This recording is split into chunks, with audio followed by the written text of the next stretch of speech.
the biggest misconceptions that I see of sellers is they feel that a realtor is a realtor is a realtor. They don't know what they don't know, which I don't blame the public for that. I really feel like the experienced listing agent can be entirely overlooked. Consumers will focus on the commission amount, not what the experienced agent is doing for them. The biggest challenges that I see, how many things can go wrong, that a lot of people are unaware of, is the thousands of things that can go wrong. From, hi Luke, I'm thinking about selling a house, to the success of passing the keys across and collecting a check or moving on to the next property. So you were big into sports growing up, right? Can you tell me a little bit about your hockey journey? Because it's kind of unique. Hockey journey. Hockey, as in most sports, instilled, I would say, is the work ethic that has carried through into the real estate business for me. Grew up in Baldwin, Wisconsin, population of 3,000, outdoor hockey, ice. My whole family was big into hockey. I think just the team camaraderie, the leadership opportunities that it had to offer was some of the biggest factors that I still carry today and teach to other people in the industry and my own kids as well. Mm-hmm. But my junior year of high school, I did move from Baldwin to Hudson with the sole goal of trying to make the hockey team at Hudson, primarily to get out of skating from outside. Hudson had an indoor hockey arena. So that journey was kind of fun. Moving to Hudson, I had to establish a residency there to be eligible to even make the varsity team. I'm eternally grateful for my parents. They didn't have two nickels to rub together, but renting an apartment so I could have residency to be eligible to play was kind of cool. That's very cool. Yeah. So you were living on your own at like 16, 17 years old for that?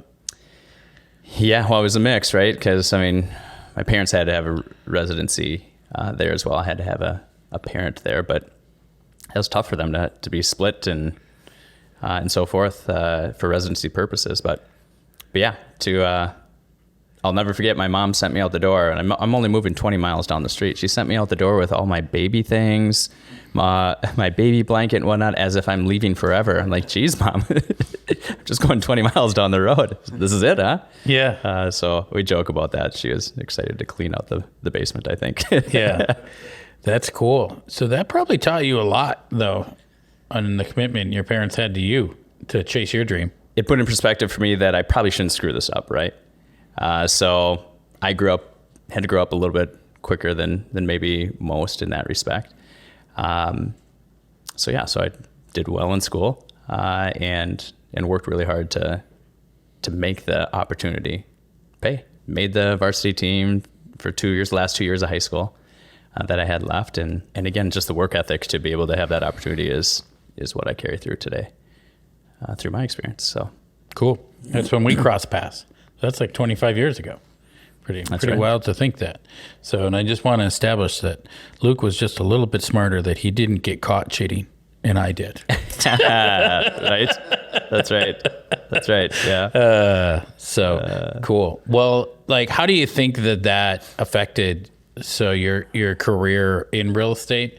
Do you feel like being that level of commitment in sports, do you feel like that affected your career journey too? Yeah, I guess what I learned out of that was, I wasn't the fastest player, the tallest player, the strongest player. I didn't have the hardest shot. I didn't have, everything that the pros are looking for, right? But in this smaller scale, what I did learn is that if I outwork everybody that I'm around, good things will happen. Again, I didn't play professional hockey, so that's not the end of the story, right? But in my small example, to move from a small town to another small town in Hudson and still make it and become captain, after just being there a year, it was through my work ethic and attitude, and I don't care what the challenges are, bring it on. I just won't quit. I may not figure it out right away. I may not master it right away. But if I don't quit, I'll win more often than not. And I think that's kind of the mentality that I bring to business, and again, other people that I coach or mentor, or even my children. It's kind of fun to share that I'm proof. Just don't quit. It can happen. Mm-hmm. Keep going. And you met the girl. You met the cheerleader. Yeah, the cheerleader. The cheerleader of the hockey team. Yeah. Yeah. Holly and I met because of hockey, right? Yeah. Yeah. And now you got married 2 kids. now, 2 kids. Equally as obsessed with hockey, can't or be even deeper more into hockey than we are right now. Yeah. At Hudson. So it's kind of fun. That's cool. Mm-hmm. That's fun. And you get to coach too, right? Coached them all the way through. I'm involved with the boards and the committees, and we just put a $7 million addition to the rink that I got to be part of to help raise funds for. We're deep into the hockey vibe. Let's transition into the real estate business for you. So as you were getting started, you started really, really young, right? Like you literally, I think 18? you took your test before you could even get your license, correct? Yeah, I had to wait to turn 18 to be able to be license eligible, I guess. Yeah. So you were growing up in real estate. Yeah. Literally maturing your way through. Mm-hmm. Right. So now here we are, 25 years? Yeah, right. Exactly. Yeah. Yeah. So you and I both started fairly young. I was 25. You were 18. So I was, not too far behind you. But as you were growing and maturing and you got to start and see a boom and bust cycle, and now I've seen a couple, like in the real estate business, what was like a big fork in the road for you that as you were going, all of a sudden there was like, and give me an example of an aha moment in your career that was almost like a paradigm shift for you? I'll give you two. Okay. The first one, chronologically, I guess. One that comes to mind is when I first got into real estate, it was a seller's market. It was a hot market. Like literally put a sign up and people are buying the house. So my experience first getting into real estate was, well, shoot, I'm God's gift to real estate. I'm selling stuff left and right here. Look at me go, at age 18, right? Yeah. Until the market shifted, right? It doesn't stay a seller's or a buyer's market forever. And as it shifted, that's when I realized that I'm probably not God's gift to real estate. And there's other tactics and other things that you have to do to best represent a client. So that was one shift, a market change, right? Because I hadn't experienced it before. The next big aha moment was probably about 10 years later in my career. I had a goal of wanting to just be number one in the business. I mean, I'm 18 years old. What kind of goals do you make? That was mine. I just want to be top. So it took about 10 years to get that volume to where, okay, great. We're doing really good here in this marketplace. And I remember one day specifically that I had on my plate that day, I had 4 sellers that wanted to schedule appointments for me to come take a look at their home to get it prepared for the market. I had, don't quote me on these numbers, let's say another 4 sellers that are waiting to get them. I had to get the paperwork in to get them live on the market. I had 4 showings that day scheduled with 4 different buyers. I had 3 buyers from yesterday that wanted to make offers on homes that we saw from yesterday, right? And the phone was ringing of everyone else that wants to go see homes tomorrow and so forth, right? I had 2 closings that afternoon. I've got 48 hours worth of work in one day thinking this is, I've made it. This is where we need to go. I went into my manager's office and Kim was her name. I said, Kim, really? Is this it? Like, this is the top? This is what it's like? Because this is horrible. Spent 10 years to get to that point thinking this is where it needs to be. And there wasn't a lot of teams at that point, time or that era, really in our marketplace. And the answer was quite frankly, yeah, this is it. Isn't it great? Like, well, no, it's not great, because I wasn't giving the best experience to the clients that I could, right? That's where I made the decision that, okay, hey, there's got to be something else, something different. How do we take care of everybody at a high level and at the level that I wanted to?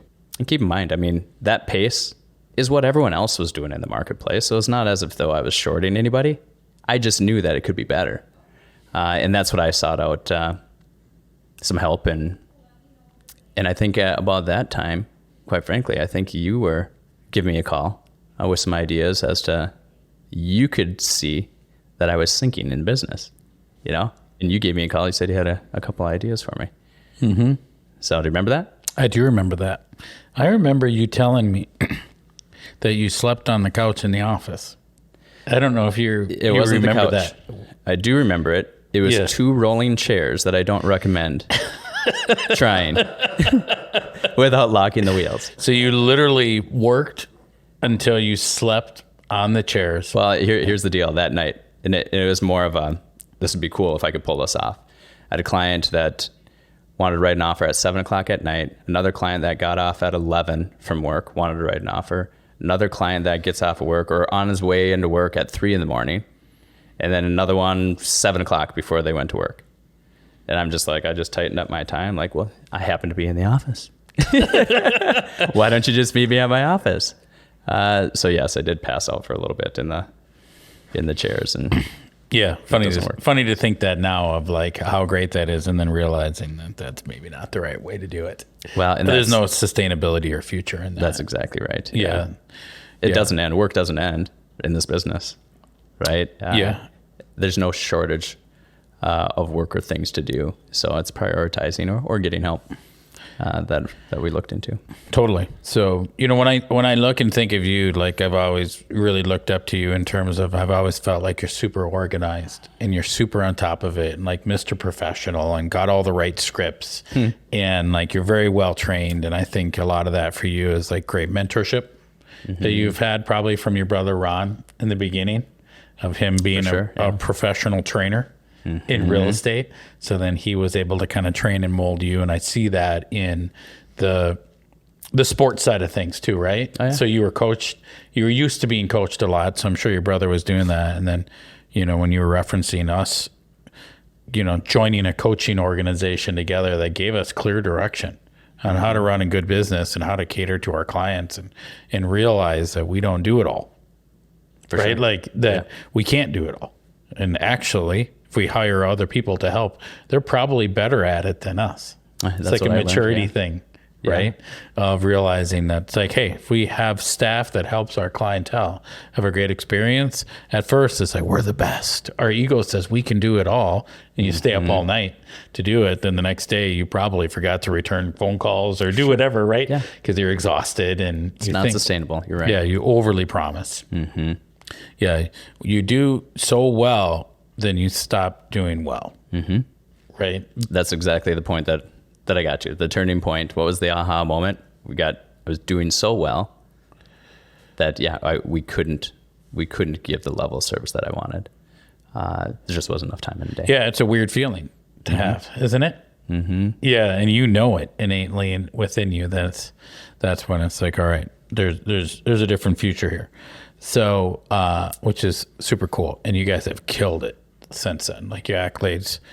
I think you've been top Western Wisconsin realtor for 10 years in a row, probably. Yeah, we've had a good run, for sure. We've been very fortunate, and again, I got to go back to the help that we've had on our team, and the mindset of what's best for the client, and realizing that me doing it all isn't the best for the client. Somebody's getting left behind if it's just me doing it all, and that's what just took me a long time to figure out. Yeah, and I've really felt like when I watched the numbers and stats, for the longest time, it was like you and the next person. And the distance between you and number 2 was like the difference between number 2 and number 15. Like it was crazy, like how still far there, yeah. ahead you guys were, like literally double Yeah. the next person underneath you. And I feel like that's like the competitive spirit in you of wanting to be your best and serving your best. So tell me a little bit about, like right now, since you're a killer listing agent, you list a ton of homes. From what I've seen, everything from $150,000 to $3 million home, right? And you and I have worked together on several transactions together, so it's fun to see like actually the consumer side of things, let alone the professional side. To of live me. that, Yeah, is really, really cool. So what's a common misconception about the experience that sellers have right now? So it's 2024, right? We are now record low inventory of homes for sale. We're kind of past the boom, right, of real estate, and we're in the recovery time. Like, what are the misconceptions people have in real estate right now? from a seller's perspective. Yeah. I mean, I hear a lot from different sellers out there right now. I think probably one of the biggest challenges that I see is how many things can go wrong, in a real estate transaction. I mean, you can speak far better than me, even just on the lending side, of how many things can go wrong in a real estate transaction. So it's one thing to just put a sign in front of a house and get some calls or sit an open house, or maybe even just get an offer. Okay. For a lot of people, they feel like, well, that's about it, right? You just get an offer and then you sit around for a month, maybe pack some things up and you collect a check. That's the closing. This is a pretty simple business. What nobody knows, I shouldn't say nobody, but what a lot of people are unaware of is the thousands of things that can go wrong. From, hi, Luke, I'm thinking about selling a house, to the success of passing the keys across and collecting a check or moving on to the next property. So from the sellers, the home inspections, if there's well and septic inspections, financing from the buyer, all the realtors, title company challenges, lending side, underwriting, hurdles. I mean, maybe you can even speak to some other hurdles that you see as well in the industry anyway, but to be able to stay ahead of that and be proactive on overseeing these things to ensure that there's a smooth transaction. I mean, that's my goal for my clients, to get to closing, for them to say, wow, that was a pretty easy sale for you, wasn't it? And when the reality is, we just went through a 1,000-point checklist to ensure that we just got here. All these things didn't happen for you to make it a great transaction. So that's what most people don't understand. That's why I have a team to dial in and get ahead of it to make those transactions successful. What do you think you're really good at? Like, what are you just really good at in your business that just is an innate ability, might be trained, might be natural? Like, what makes you really successful, do you feel like? I think the drive, kind of back to the just never give up mentality. I think that's great, a great asset that I have to bring to the team, to be able to train that to my team members as well. We kind of run our business with the mindset of just do what's right for our clients. Do what's right for the agents that we're doing transactions with and our clients. And it sounds silly that I don't want to give the impression that no one else has that mindset, but it is different, than most. Like, just do what's right for the client. If it means, okay, we're not going to hit the market right now, or my advice is the opposite of what gives me a paycheck. We're at a position in our business and career where to give that type of advice and do what's right for every client is, I don't see that from everybody in the industry. Not to belittle anyone when I say that, but with that being the forefront of our minds when we're advising and helping our clients, it seems to be different. Yeah. Let's talk about, so today's world right now, we're talking spring 2024. We have so many people that have sat on the sidelines. We're now only have people that have been sitting for years. So if we pick on the move up buyer, where like the family, they've just had their second or third child, their careers have changed. Help some strategies for that move up buyer that's coming out of their first home, now needs like the family home, right? Like, what are some strategies that they can do? Because they can be overwhelming for them right now of thinking about, wow, I got this great rate. I don't want to leave this great rate. But at the same time, our family has new needs. Yeah, so I'm dealing with that all the time right now too. And the number one thing that I would advise to some of these guys, especially if they have a house to sell, is let's get that homework done first. Let's learn everything we need to know about your house. We're dealing with a number of clients right now in that same scenario. Let's get that market analysis done on your house. Let's have the staging consultation. Let's prepare for photography, videography. Let's have everything done on the sale of your home and just be prepared, locked and loaded, so at a flip of a switch, you can hit the market when and if the time is right. Parallel to that, let's get you pre-approved. You dial in, get all their numbers figured out. Let's get shopping. Let's go take a look, okay? One of the biggest challenges that I think that type of buyer is going to see is this competition. So I still anticipate the lack of inventory in the market. So there's probably going to be some competition. So what is the strategy on how to be a buyer that's going to win the purchase in this marketplace is something that really needs to be dissected. You and I work really well together on that, talking about the financial opportunities and options, whether you're non-contingent, do you sell your home now, move in with family, are you renting? That's scary, right? All these options have to be talked about though, right? And have it figured out. What I see so often as a heavy listing agent with other agents bringing buyers to our homes, they're not prepared. So when an offer is slid across the table to me and I'm presenting it to my seller, we have 3 or 4 offers to compare. When I do my due diligence on that buyer and find out they don't have their home ready, it's not on the market, or they haven't figured out if they have other financing options available to be non-contingent, you're not going to win. Okay? Well, you know how much time that agent and buyer just, I'm not going to say wasted, but they could have been better prepared to compete. So that's frustrating to watch at times. It's like, geez, you guys could have been a viable buyer for our seller, but you may have missed it. So that would be my advice. Get your home ready to go. Figure out with you as to whether or not the financing options are there to be non-contingent. If not, when you do find the house, be prepared to hit the market with your home. And finally, Andy, I guess also what listing inventory, again, as a heavy listing agent, what listed inventory do you have coming to the market, Luke? That's something else that we're able to share with our clients that we're working with as to homes that are not yet on the market, which is another huge opportunity for a move-up buyer like that to perhaps have an early look at some of this inventory. Yeah, I've seen that, even with your own clientele of being able to say like, hey, you're my client. I already have this other client signed over here. I can connect the dots for you before it's even actively for sale. And it's not necessarily that we're not trying to hit the market with some of these homes. It's just that this seller might not be ready for 6 months. Well, this buyer may accommodate 6 month later transaction. Those are the people that we are connecting together well in advance. Mm-hmm.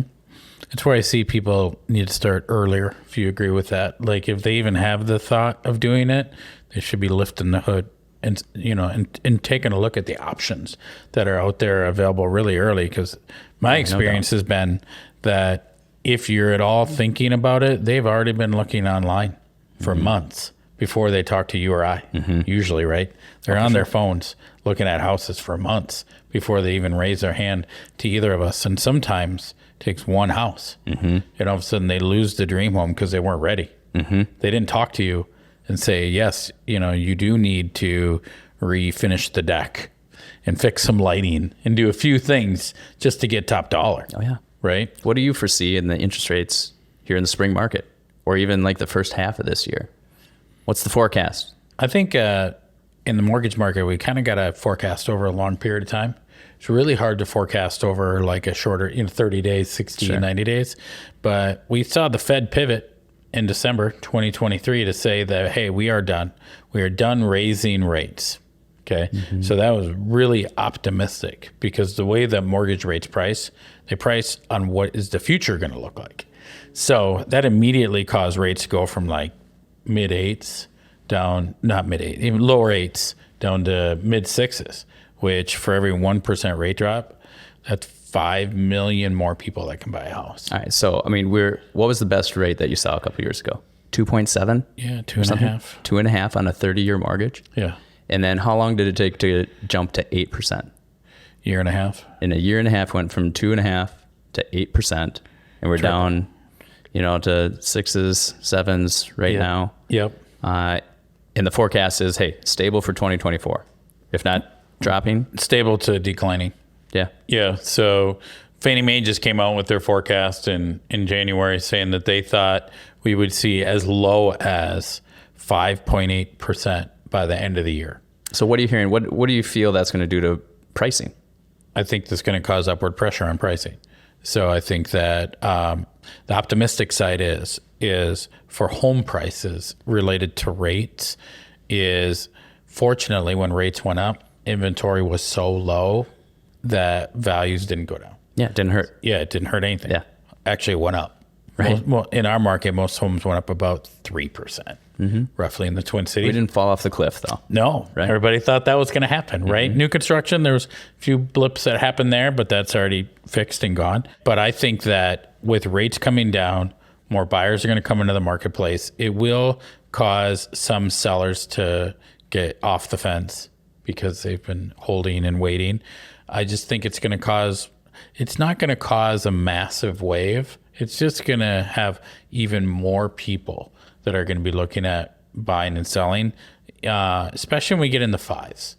I think that when we start getting into fives, I think that we're going to have more of a robust increase. I read that the overall real estate market is supposed to increase nationally by about 5% in sales this year, and it's driven by rates. And next year, the prediction was 12%. So that would be 17, 18% more sales than last year in the next 2 years, which is really exciting, right? Especially when we're coming off of a contracting time of negative 20% for 2 years in a row. What's really cool is, Luke, I don't know if you saw this, but in the last 90 days, pending home sales are up over the previous year. It's the first time that's happened in 2.5 years. Hey, what do you mean did I see it? I'm living it. Yeah. Are you kidding me? Right. We're really busy so far this year. Yeah, right. Much more busy this year than last year, right? Yeah. Yeah. Oh, for sure. Yeah, so that's exciting. Last year, everybody kind of said, "Whoa!" At the beginning of the year, they kind of paused. Even if they were super serious, I just had my third kid, and we're in the town. We're going to hold. We got to see what's going on here because we're worried the market's going to crash. Did you see that too? Or people were saying that, and then now we say, "Hey, look, didn't crash." Yeah. Lo and behold, like it didn't happen. Hey, I'm getting questions on election year. Any thoughts or feedback on the financing side of things or rates in an election year? So the analytical brain of me says historically there's actually no data whatsoever that says an election year causes rates to go down. That's a misconception. Yeah. But then let's just look at things from the outside here is that the Fed has already said the plan. So then was that election influence? I don't know. Sure. I would imagine the incumbents, like they don't want rates to be high right before election time. But fortunately, the plan has already been laid out and it's not perfect. They just say this is our expectations of when we're going to be lowering rates. Right now, I just saw a prediction of economists said that it was with 100% confidence. I thought, I'm like, wow, this is pretty strong. That by June, we'll have our first rate cut. So now keep in mind, some of this is already priced in. Just like when the Fed said, we're going to lower rates, all of a sudden rates dropped. Right? Like they didn't even lower rates. They said, we're going to do it in the future. So that cut is already priced into rates. But once they start doing it, what it will do is it'll cause like the whole market to say it's actually happening. Sure. Right. So it's all about mortgage rates are all about the future. But what I do know is the stigma of the consumer of saying 8 or 6 is a lot different. So election year, not even in play. Don't worry about it. Is it a factor? Of course. Of course, yeah. Right. Like that. But I think that it's already, the roadmap is already there prior to it so far. Yeah. What about, so on your end, do you think that for buyers are going to struggle this year? I think it'll be a challenging year for buyers. It has been for the last few years, right? For buyers, in my opinion. Yeah. And I say that again as a heavy listing agent for the amount of offers that I see coming through on the properties that we put on the market. Yeah, we can't sell it to everyone, each house, right? There's only one winner per property. So I do think it's going to be a challenge. I just had a team meeting with my team here this morning, and hearing about some of the competitive offer situations that they're in with some of our clients, and just strategizing on how best to win in a bidding war scenario. So we're seeing it right now, being early 2024 already. Do you see with all the new agents that have come into the market in the last 5 years, you know, a lot of them were used to when the market was red hot, and now that sales are down. Do you see a lot of offers that aren't written correctly? And you know what? Honestly, I do. I welcome even an incorrectly written offer because, again, I'm working for the seller. So if I have to rewrite that offer because it was so poorly written, but it's a good buyer for my seller, I welcome it. I'll help that agent figure it out and walk through it. In fact, I even welcome that agent. I ask them if they do have experience or if they do need some help on how best to structure it. So I do see it, but I still welcome it because at the end of the day, what's best for my seller is an offer to purchase. So I don't have a problem helping whoever needs help. What I see is when you have an inexperienced agent that doesn't know how to write a contract, and I see it on my end, it can actually put the client in a bad position and they don't even realize it. Oh, for sure. Yeah, they didn't check one box on the contract and they didn't realize that put our client in a bad spot. Oh, yeah. Yeah. I didn't say I was representing that buyer. But I'll help them through the negotiations of the offer. So oftentimes I have our transactions cleaned up by the time it hits your desk because I had just gone through and we negotiated a clean offer by the time. Yeah, I've seen counter offers where there's like 15 different lines that are changed on it. 2 pages. Yeah, like of check this box, uncheck this box, do this, do that. Yeah, it's funny how much what can get missed sometimes. Oftentimes I just help them say, let's start over. Grab a clean offer to purchase and let's write it up like this. After 19 years and really watching this, I really feel like the experienced listing agent can be entirely overlooked because consumers will focus on the commission amount, not what that experienced agent is doing for them. They might be able to get them more money. They might be able to negotiate better. They might be able to get you the terms you've been looking for. They might be able to point out things to you that you didn't even know that you should be aware of. No, that's right. Right? It's so important. Massive believer on working with super experienced listing agents in order to get the best price and best terms possible. And this is after me of working with thousands of realtors at this point in time. It's an absolute game changer on the experienced realtor front. Okay, and I've been dealing with thousands of sellers, and that's probably one of the biggest misconceptions that I see of sellers is they feel that a realtor is a realtor is a realtor. They don't know what they don't know, which I don't blame the public for that, right? They don't know how to put yourself in the best position to net the most money out of that sale is a totally different secret sauce that over the years and the experience that we've been able to hone and create a plan that is unlike most everyone in the marketplace. Mm-hmm. So if we're first fast forward in the end of the year here, let's say it's going to be December 31st, 2024. What would be your description of what just happened in the real estate market? I think it'll be a strong selling season for 2024 in the real estate market. I think buyers are going to have some opportunities to get off the fence, as we mentioned earlier, because of these interest rates. Sellers, it's still a strong seller's market as well. So I think it'll be a good balance, a healthy balance this year for everyone to have some success in the real estate. Yeah, I think it's going to be fairly blue skies, right? You know, and it hasn't felt that way in our business for the last few years. Hasn't felt that way, but all of a sudden we're going to be kind of heading towards some more blue skies, especially on the seller side. Yeah. Right. It's exciting for buyers that are ready to get into the right home. You can never time the market when you're a buyer, really. It's like, when is the right time for you? Right. But on the seller side, I think you kind of can time the market a little bit on getting good prices for your house, especially for people that bought their homes 3-5 years ago. It's amazing the equity position that they have. It's a good opportunity for sellers still, and it has been for the past several years. Yeah. But it's not the peak that we've seen in the last couple of years, but it's close to. So if you're peak thinking prices, peak prices. That's what I mean. Yeah. So cool. Well, thank you, Luke. Yeah, I appreciate it. Thanks for having me.